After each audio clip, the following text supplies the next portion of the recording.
എൻ്റെ ട്രാവൽ ഇൻഡസ്ട്രിയിലെ തലമൂത്ത 3 കാരണവന്മാർ നിൽക്കുന്നു ഇവിടെ. My name is Liji. ഞാൻ മൂന്നാറിൽ നിന്നാണ്. ആരോൺസ് കോട്ടേജ് എന്ന് പറഞ്ഞ പ്രോപ്പർട്ടിയുടെ ആളാണ്. ഇടുക്കിയെയും മൂന്നാറിനെയും ഏറ്റവും സ്നേഹിക്കുന്ന ഒരു ടൂറിസം ഇൻഡസ്ട്രിയിൽ വർക്ക് ചെയ്യുന്ന ഒരാളാണ്. എല്ലാവരെയും ഹൃദയപൂർവ്വം ഇടുക്കിയിലേക്കും മൂന്നാറിലേക്കും സ്വാഗതം ചെയ്യുന്നു. എൻ്റെ പേര് കുഞ്ഞുമോൻ. സ്ഥലം കളമശ്ശേരി. നെൽമതിയ ടൂറിസം ട്രാവൽസ്. കളമശ്ശേരിയിലും ഒമാനിലുണ്ട് മെഡിക്കൽ ടൂറിസം. അത് വേണ്ട, അതെൻ്റെ വയറ്റത്തടിക്കും പോയോ. അത് കേട്ടോ.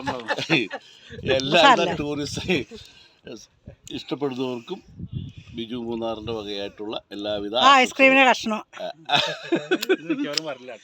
വരും. ഞാൻ കാണിച്ചു തരാം. നിന്റെ ഏത് വീഡിയോ